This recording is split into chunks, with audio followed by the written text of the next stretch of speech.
नमस्कार मित्रों, अनंत कथा सागर चैनल में मैं डॉक्टर आदित्य पाराशरी आपका एक बार फिर स्वागत करता हूं। महाभारत की कथाओं को आगे बढ़ाते हुए वन पर्व की अगली कथा आपके सामने प्रस्तुत है। पिछले एपिसोड में मैंने आपको बताया कि किरात वेश में भगवान शिव का अर्जुन से युद्ध क्यों हुआ और भगवान शिव ने अर्जुन को पाशुपास्त्र दिया और अर्जुन को इंद्र के पास जाने के लिए स्वर्गलोक जाने की सलाह दी। अर्जुन को जब भगवान शिव ने वर दे दिया, उसी समय बड़ी आश्चर्यजनक घटनाएं घटी। भगवान वरुण देव वहां पे पधार गए और कुबेर भी अपने तेजस्वी विमान द्वारा वहां पर आ गए। यक्ष भी थे, प्रतापी यमराज भी अपने दंड को लेकर वहां पे उन्होंने प्रत्यक्ष दर्शन दिए। साथ में मानव शरीरधारी विश्वभावन पितृगण भी थे, यानी पूर्वज भी थे। सूर्यपुत्र धर्मराज भी वहां पर पहुंच गए।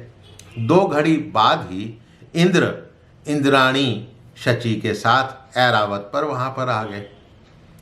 देवताओं ने चारों ओर से उन्हें घेर रखा था। किसको? इंद्र को।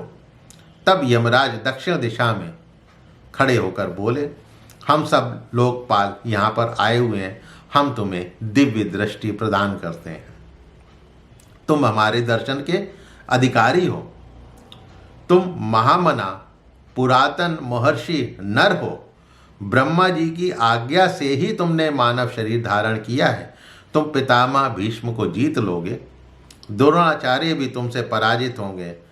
मेरे पिता सूर्य के अंश से उत्पन्न महापराक्रमी कर्ण भी तुम्हारे द्वारा ही मारा जाएगा। दानवों तथा राक्षसों के जो भी अंश पृथ्वी पर उत्पन्न हुए हैं, वो युद्ध में तुम्हारे द्वारा मारे जाकर अपने कर्म के फल के अनुसार यथोचित गति प्राप्त करेंगे, यानी उनका भी उद्धार हो जाएगा। वो युद्ध में जब गति प्राप्त करेंगे तो ये समझ लीजिए कि उन विधाता ने उनके लिए उद्धार के लिए ही आपको ये शरीर दिया है। तुमने भगवान शिव को प्रसन्न किया है। महाबाहु अर्जुन, तुम्हें भगवान श्री कृष्ण के साथ इस पृथ्वी का भार हल्का करना है। अतः ये मेरा दंडास्त्र आप ग्रहण कर लें। इसका वेग कभी भी कुंठित नहीं होता। उसके बाद वरुण पश्चिम दिशा में खड़े होकर अर्जुन से बोले, अर्जुन मेरी ओर देखो और इन वरुण पाशों को ग्रहण करो। इनके वेग को कोई रोक नहीं सकता। इन पाशों के द्वारा तारका में संग्राम में सहस्त्रों दैत्यों को बांध लिया था। उसके बाद कुबेर ने भी कहा कि मैं तुम्हें एक दिव्यास्त्र प्रदान करता हूँ, इसके द्वारा तुम दुर्योधन की सारी सेनाओं को जलाकर भस्म कर दोगे। ये मेरा प्रिय अंतर्धान नामक अस्त्र है, इसे ग्रहण करो। भगवान शंकर ने त्रिपुरासुर के 3 नगरों का विनाश इसी अस्त्र से किया था। बड़े बड़े असुर इसी अस्त्र से राख हो गए थे।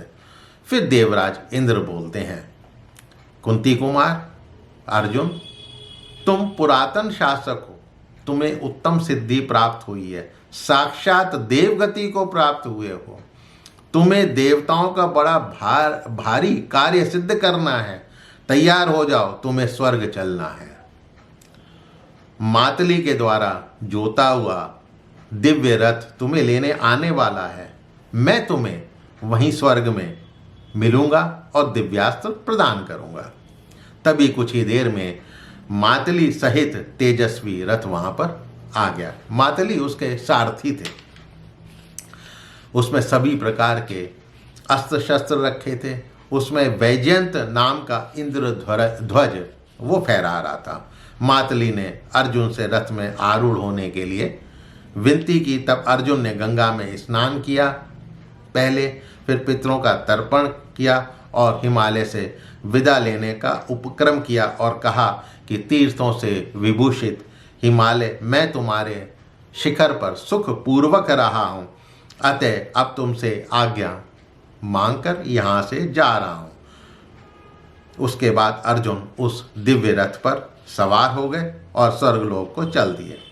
अब स्वर्ग पहुंचकर अर्जुन ने नंदन वन के दर्शन करते हुए ऐरावत को देखते हुए 100 यज्ञों का अनुष्ठान किया और फिर उन्होंने इंद्र के दर्शन किए।